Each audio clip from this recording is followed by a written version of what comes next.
there's times in life when the bottom falls out beneath us too.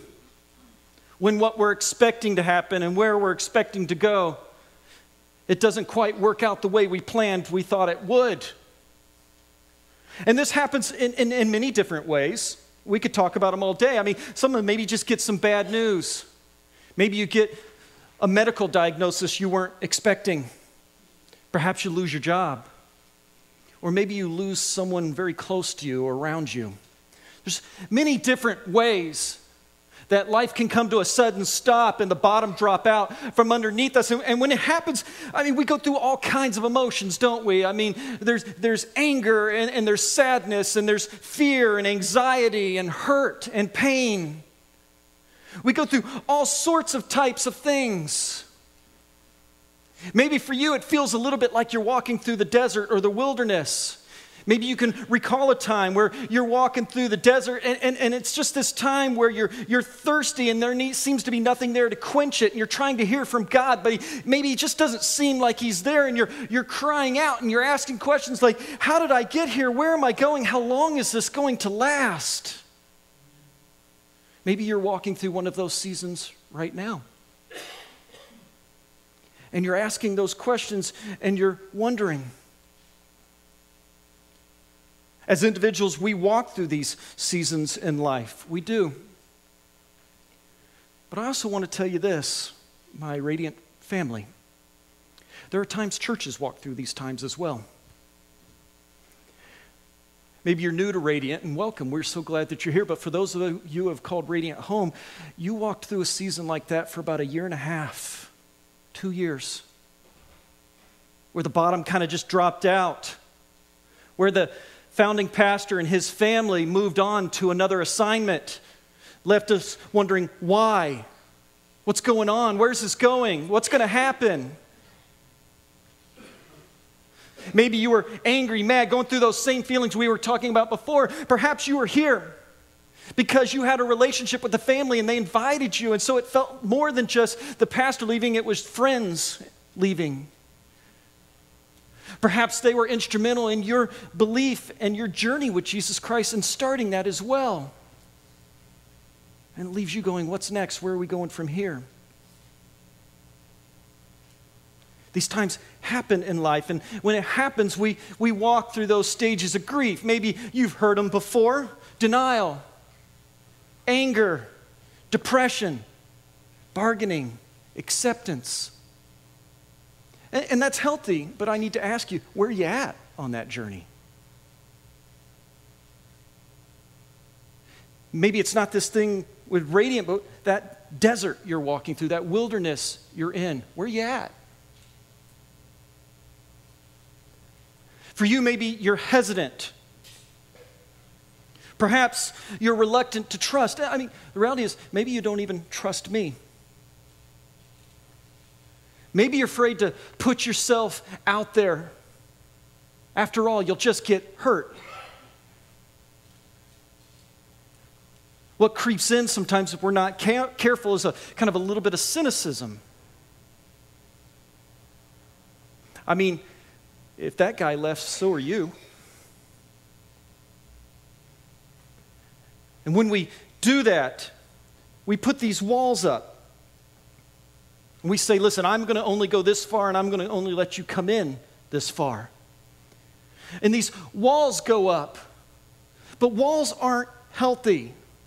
Not in relationships, not healthy relationships at least. Sometimes healthy boundaries are needed, but that's not what we're talking about here. We're putting up walls that say, I won't get to know you because if I'm really being honest, you're just going to hurt me. But there's a reality that we need to embrace as a church. This is so important. And I need you to know this.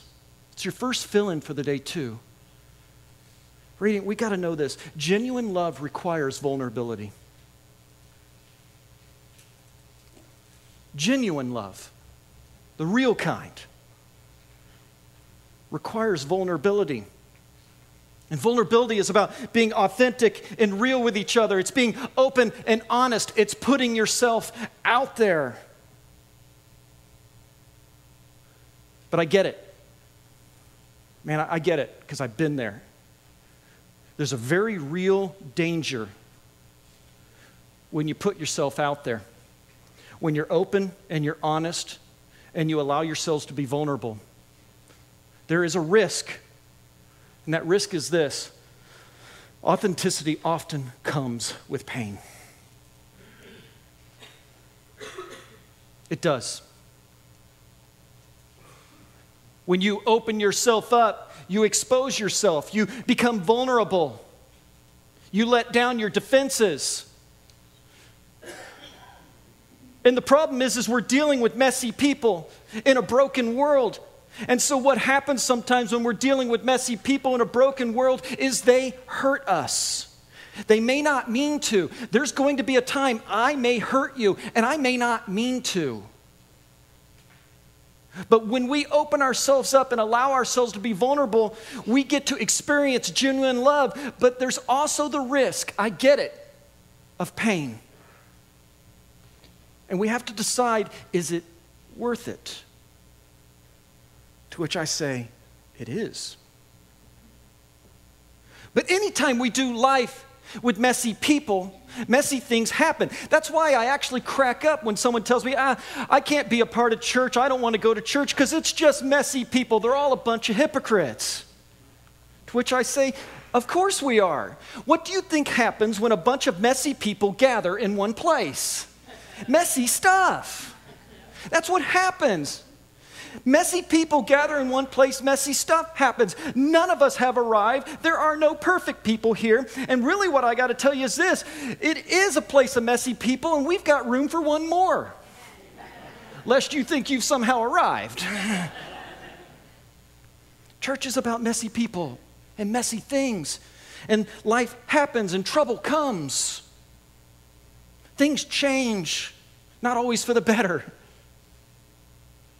Jesus told a story of two men that build a house. One man builds a house on the sand, one man builds a house on the rock. Many of you know this story.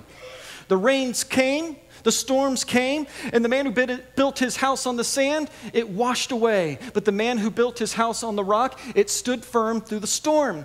And of course, the moral of this story is what you build your life on matters. But did you know there's a second part to that story that's just as important and often overlooked? And that point is this: it rained on both houses.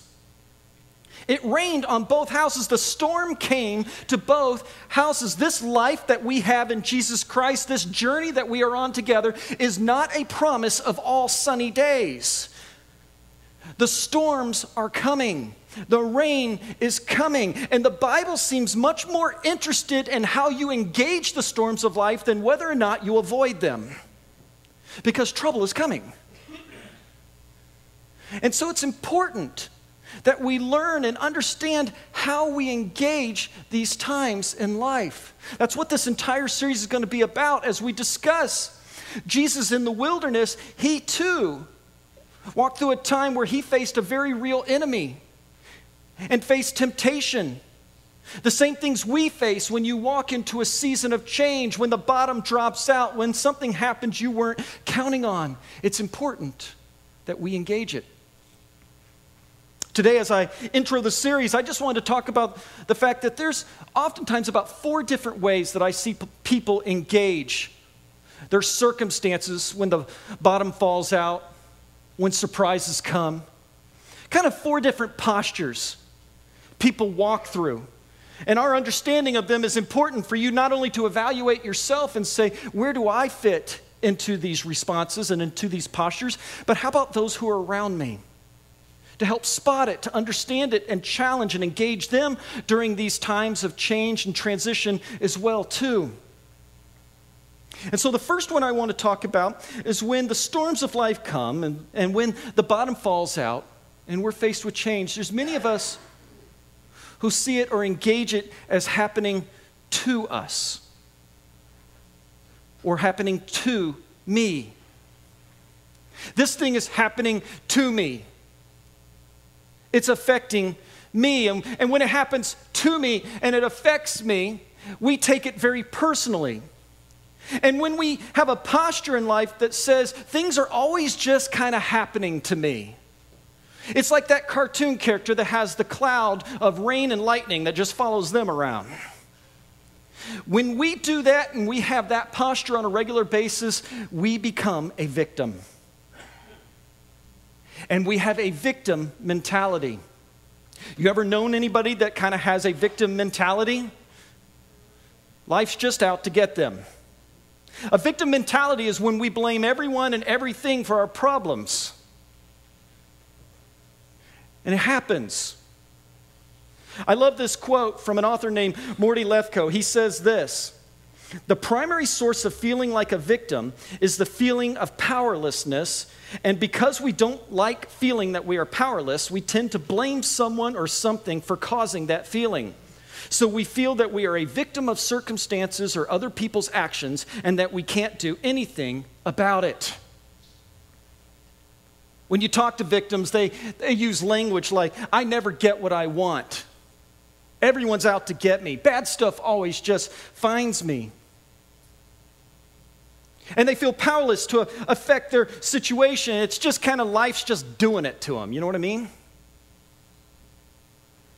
But I need to remind us of this, and it's so important. Healthy Christians are not victims.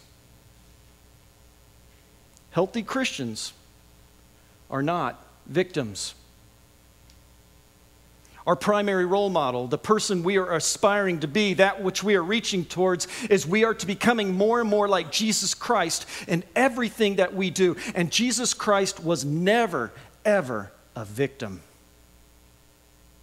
Even when they whipped him, even when they accused him of things he never did, even when they put a crown of thorns on his head and nailed him to a cross, Jesus Christ was never, ever a victim. That what the world calls powerless, the cross defeats. I love what Paul had to say in Colossians chapter 2. He said, "And having disarmed the powers and authorities, he made a public spectacle of them, triumphing over them by the cross."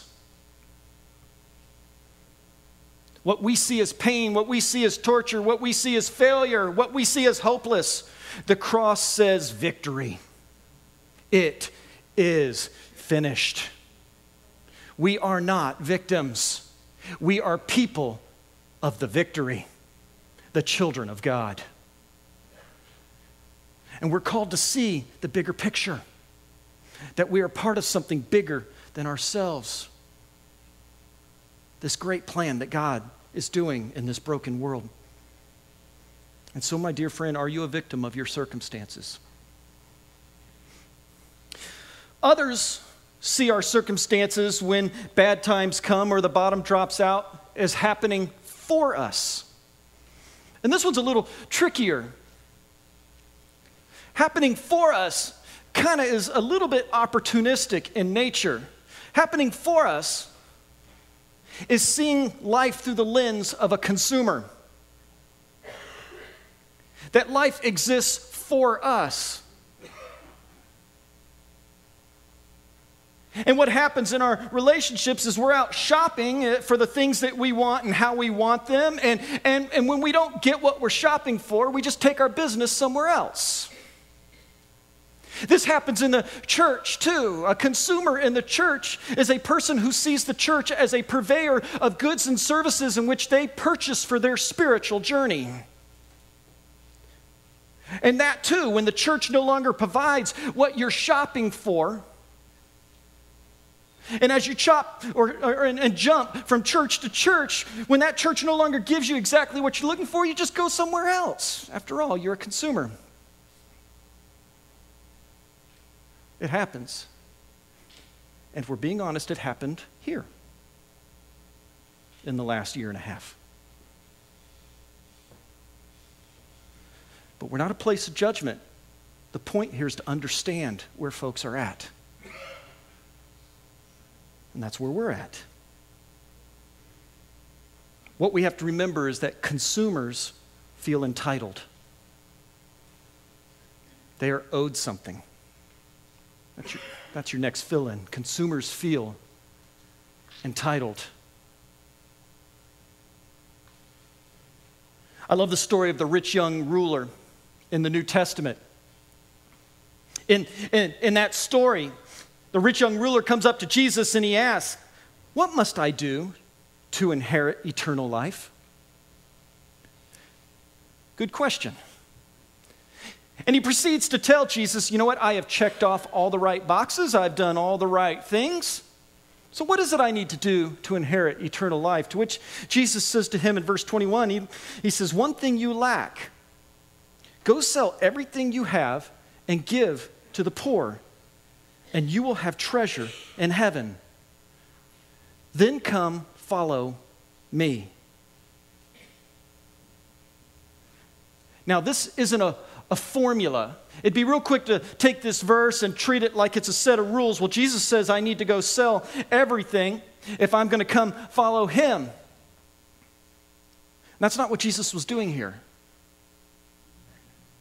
You see, Jesus understood that what this young rich ruler was struggling with was his stuff. He was greedy. And what Jesus was saying to him is, if you want to experience that life that God is truly calling you to, and if you want to go down this road with me, that thing you struggle with has to go. You got to get rid of your greed. You got to go sell your stuff. For you, it might be something else. What is that thing in your life that's keeping you from that journey with God? Verse 22, it says, "At this the man's face fell, and he went away sad, because he had great wealth." He didn't want to hear this. And so he went away. You see, he was a consumer, looking for the answer he wanted, looking for the things that satisfied what he was searching for. And Jesus was saying, it's not about what you're searching for, it's about surrendering to the Father. And notice what Jesus doesn't do here. Jesus doesn't go, wait, hold on, come back here. I tell you what, just go sell some of your stuff, maybe even just half, and we'll just go from there. But he doesn't do that in the story, does he? He lets him walk away. And sometimes you have to as well. Ask yourself, am I a consumer? In the church, is it about giving me the goods and services I want? Or do I see it as something more than that? The next way that we engage sometimes the circumstances in life, when the bottom drops out, things don't quite happen the way we think they should, is we see them as happening around us. They're happening around us. What that means is this. Those times come and we get frustrated. We get upset. We throw our hands in the air. Maybe we yell, "What the heck," or worse. And what happens is we pull away. We back away. We don't walk away. We become a spectator. A person that occupies a chair, but I'm not going to dive back in. I'm not jumping back in. I'm not doing that again because I'm burnt out. I am hurt. And so I'm just going to spend this season watching. I'm not going to do anything. But I need to remind us, my dear friend, if that's you, and we've all walked down this road before, Christianity is not a spectator sport. It's not. Christianity is not a spectator sport. I love this quote from Walt Whitman. He said, "Oh me, oh life, of the questions of these recurring, of the endless trains of the faithless, of cities filled with the foolish, what good is there amid these, oh me, oh life?" The answer? That you are here, that life exists, and identity. And that the powerful play goes on, and you may contribute a verse. What verse are you going to contribute? What part are you going to play? Because as Christians, we're not meant to just occupy chairs. We're not meant to just take up parking spots. We're called to get in the game. We're called to make a difference. We're called to be a part of what's going on, to speak into the life of others, to advance the kingdom. And I get it, we go through seasons where we're tired. We go through seasons where we get burnt out. But that season is not forever. That season does not go on forever. And I need a group of us to get up and get busy and let's get the work done. Let's roll up our sleeves. Let's get messy and let's get in the lives of other people and let's show them Jesus Christ. I need us to get to work. And listen, God gave me a word this morning that kind of goes with this. In life, we get tired and we get weary. And I know many of us are sitting there going, and I'm retired now. And I think that's great. You earned it. But I can't find a single instance in the Bible where you retire from the church. My wiser, older friends, I need you in the game too. I need you pouring into the next level leaders. I need you building up a generation. I need you to pass the baton. You still are making a difference. You are still needed. Get in the game. The last part of this, the last way that we can choose to engage our circumstances, it's a more healthier way, but it's harder. We can see our circumstances as happening with us. Our circumstances are happening with us. Now, to understand that they're happening with us is to understand that we are not walking through these circumstances that we are in alone. That you are not isolated. And that's one of the biggest tricks of the enemy, is to get you isolated and feel like you're the only one who's ever walked through this. You're the only one going through this. You're alone. That gives us a pity party, but that's not what we're called to do. We're called to do life with other people. To do life with other people is to understand there is something going on out there bigger than ourselves. That we are a part of something bigger than we are, that we are part of a family, that we are part of a community, that we are part of a mission, and that we are part of a plan, that we have the privilege to be a part of, but there is something bigger than us going on out there. And when we understand that there's something bigger than us going on out there, we begin to understand what our part is to play in that big thing going on. And sometimes we walk through the good times, and sometimes we walk through the bad, but the one thing we're guaranteed is that God will bring all things in heaven and all things in earth under one Godhead, and that is Jesus Christ. You can take that to the bank, okay? Amen. But to understand when we do life with us is to look beyond ourselves and to see the big picture and realize that I am part of an enormous rescue mission going on where God is redeeming this earth and taking the broken pieces and putting them back together again. It's to understand it's something more than me. It's bigger than anything you can imagine. And so what we have to understand when we do life with is to understand this: our lives are best lived in partnership with others.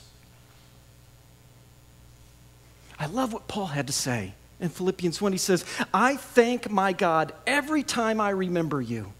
In all my prayers for all of you, I always pray with joy because your partnership in the gospel from the first day until now. Your partnership in the gospel. Gospel means good news. You are part of the good news. And you are part of a group of people. And when the bad times come and things don't go as planned, ask yourself a question. Is it possible God may be using this to advance the gospel? Doesn't mean you'll like it. But can I believe that God can take any bad circumstance and redeem it? Can you believe that? That what we say is impossible, the cross says there is nothing impossible to God. we can choose to see our circumstances as happening with us. Of these four, which one is you? Gets us to our so what moment. Here in the next few weeks, we're going to journey through these times of understanding. What does it mean to walk through a wilderness? What does it mean to walk through a desert? How are we to engage it? What are we to do? We're going to be spending the entire time centered on Matthew chapter 4, which is Jesus' journey into the wilderness. But to understand that, we need to start the story ever so quickly. The verses right before Matthew chapter 4, in Matthew 3, verse 16, it says this: As soon as Jesus was baptized, he went up out of the water, and at that moment heaven was opened. And he saw the Spirit of God descending like a dove and alighting on him, and a voice from heaven said, This is my Son whom I love. With him I am well pleased. This event, this baptism, was the start of Jesus' earthly ministry. It is from here that he is marching towards the cross. And by all respects, it's a pretty good day. I mean, any day that the light of God shines on you, that the Holy Spirit falls on you, and God speaks to you is a pretty good day. I need more of those. It's a good day. But notice the very next verse in Matthew 4. Then Jesus was led by the Spirit into the wilderness to be tempted by the devil. Bam. Circumstances changed. Bottom drops out. You're somewhere else. It happens. A couple of warnings here. Number one, if you're a new Christian, or maybe you're on the fence, if you're a new Christian, you've made a decision to follow Jesus. You're just starting out on this journey. Maybe you've been baptized, or maybe you're going to be part of baptism next month. My dear friend, I want to caution you. You're on the devil's radar screen. He's going to find you. And he's going to try to lure you away from this decision you've made. Try to get you back to that old life that you were living. Be careful. The second warning goes out to those who maybe are just kind of saying, you know what, life's pretty good right now. I'm soaring with the eagles. To which I say, remember, what goes up often comes down. I had a young man tell me the other day, he says, why do I need God? I've got everything I need. Life's going good. To be honest with you, it caught me off guard. I mean, my first thought wasn't great. I'm like, yeah, why do you need God? I mean, that's the sinful Jason. I didn't have that one-line zinger to throw his way, like we should anyways. But I knew in my heart, Proverbs 27, where it says, do not boast about tomorrow, for you do not know what a day may bring. Maybe things are going great for you right now. But what about tomorrow? What happens when the bottom drops out and the storms of life have come? Because they're coming. What happens then? In the desert, Jesus is going to face many things, but three primary questions. Who am I? Who is God? And whom do I serve? Who gets my worship? My question for you today then is this: when the challenges come, and they will, how will you engage it? Are you going to be a victim and blame others? Will you be a consumer and just walk away? A spectator that throws hands in the air and decides just to watch and not be a part? Or are you willing to partner with a community and group of people engaged in the mission of God to walk through the good times and the bad, knowing that God's will be done, trusting Him for His provision, and knowing that you are part of something bigger than yourself? My dear friends, that's my hope and my desire, that we go on this journey together, which means I'm going to be vulnerable and love you. Will you please do the same for us?